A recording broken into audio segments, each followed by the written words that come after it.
Aloha, my name is Teresa Graham. I'm a licensed professional counselor specializing in somatic psychotherapies working with trauma and anxiety. So I have a couple questions for you. Do you ever feel that this goes absolutely crazy, unregulated, hyper alert, and you have absolutely no control or very little control managing what is going on? Do you experience shame and self-doubt when you're so activated this way? If so, you are probably experiencing trauma responses or high anxiety. The two usually almost always go together. Sometimes you can have very high anxiety without a trauma history, but more than not, they come together. So what this video is a very brief, basic overview of trauma and how it affects our brain and our behavior and our emotions, and the somatic-based interventions that are cutting edge but very research substantiated for the last 20 years. There have been very good research in the somatic interventions and for trauma and how trauma affects our brain, beginning with Bessel van der Kolk. So The Body Keeps the Score by him. Amazing book. If you've had trauma in your life and my questions resonated with you, this book is probably going to resonate with you as well. So just very briefly, the effects that trauma has on our brain and body. We have, let's say, an analogy of 3 brains and 1 mind. Just an analogy. We have our cerebral cortex, which is our most advanced part of our brain, that outer part of our brain, and our prefrontal cortex. This part of our brain is responsible for rational thought, conscious awareness, awareness of self, problem solving. All of our higher executive functioning are in this part of our brain. This is our cognitive brain, our verbal brain, our speech center, verbal center is there. All of those higher functioning parts of ourself are there. This is about 12% of our functioning on our brain. The other 88% is in what's called the limbic system, which is underneath limbic system, underneath that cerebral cortex. This is a more primitive part of our brain, but it's so important. Our limbic system regulates most of our body, about roughly 88%. It's quite a bit. Our symptoms of very high anxiety and trauma responses primarily are in the limbic system, which means they're in our body. Somatic means body. The limbic system runs most of our body.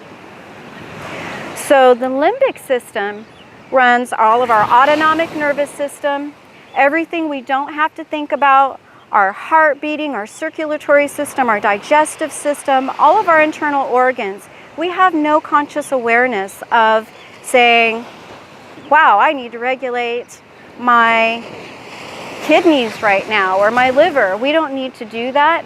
Everything in the limbic system is unconscious. There's no level of consciousness there.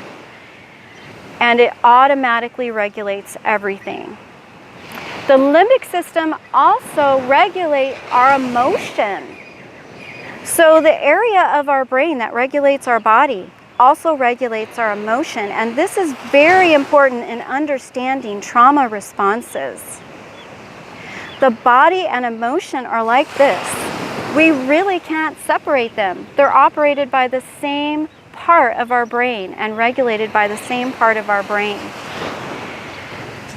This is why somatic psychotherapies, body-based therapies, which use all of our brain, not just the limbic system, all of our brain, have been shown to be so powerful in not only regulating emotion and managing emotion and symptoms of trauma, but healing trauma.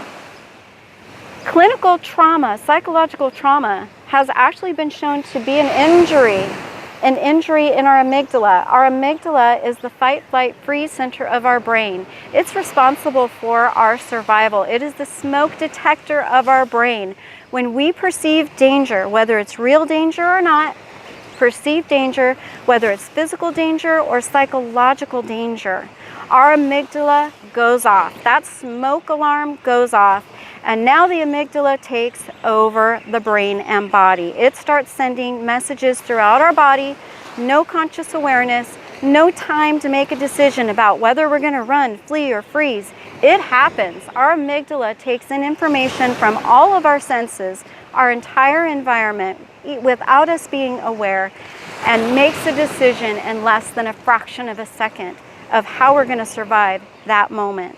Part of what it does is it gets our adrenaline going and our cortisol going. It's so that we can survive, whether we're going to fight, flee, or freeze. It gets the adrenaline and cortisol going. It sends messages to our internal organs, our digestive system, to slow down, because all of our energy needs to go into surviving the moment. It also sends messages to our rational brain, our prefrontal cortex, so that it largely comes offline. So in the moment, we don't have the luxury of analyzing and problem solving whether we're going to run from the lion or fight the lion or play dead. We don't have the luxury of time. That largely goes offline. That is why we often get foggy brain or look back on something. Well, why didn't I do this? Why didn't I do that? It's offline. So part of healing is, and when we're very activated, is bringing that part of our brain back online again by first soothing the limbic system and the amygdala. Then we can bring back the rational brain online. So what I do in my psychotherapy is we learn about the limbic system and the amygdala and how it affects our brain with trauma, and how trauma still affects us to this day. Even if it was 20, 30, 40 years ago, it still can. Knowledge is power. This is a basic overview. I highly encourage you to read Bessel van der Kolk's book, The Body Keeps the Score, and find a very good somatic psychotherapist to work with. It can be somatic experiencing, EMDR, but make sure they're doing somatic experiencing with the EMDR and not just the reprocessing part of EMDR. Otherwise, you're missing out on a lot of healing and a lot of empowerment. What I do is, in my therapy, is a lot of somatic interventions, somatic psychotherapy. I do EMDR, but I make sure that I empower my clients to learn about their own nervous system, their own limbic system, and how they can soothe their own limbic system and their own nervous system and heal their own brain, and not depending on me just for EMDR, although EMDR is very, very healing. So that is it in a nutshell for a basic overview of what happens to our brain and body with trauma and the things that we can do to heal from it that are amazing and life-changing for me as a trauma survivor and as a psychotherapist. The last thing we're going to do is I'm just going to encourage you to take 2 or 3 breaths. Nothing special, just breathe. Just be mindful of your breath and just take 2 or 3 breaths. Noticing your breath. Nothing fancy, nothing special, just breathing.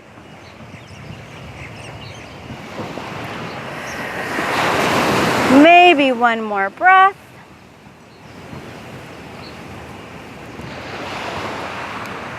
And now ask yourself, what do I notice? What do you notice after 2 or 3 breaths? No right or wrong answer, just what do you notice?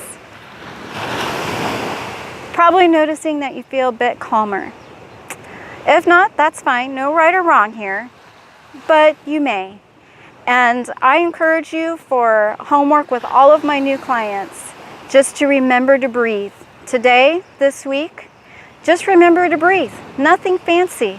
Maybe set an alarm on your phone, maybe during dinner time, luncheon, breakfast, whatever you like. Just remember to take 2 or 3 breaths. Because what happens when we're highly activated, our entire body tenses. We don't even think about it. It automatically happens. This is oftentimes why, for those of us that have chronic pain, we also have trauma or high anxiety because of this automatic tense response. And we don't realize that we're walking around with all this tension, and now we're walking around with this tension for days, weeks, months, maybe even years at a time. And what happens is because it causes inflammation, pain, we store up our emotions in that tension, and as well as energy.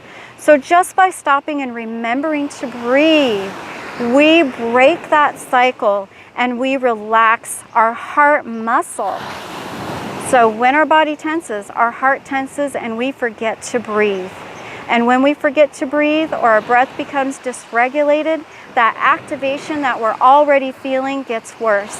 If we want to lower that activation, all we have to do is remember to breathe for 2 or 3 breaths, easy breaths. And we're putting a kink, an interruption in that cycle of activation. So knowledge is power. I hope this was helpful. Remember to breathe. And may you be well, and may loving kindness be with you always.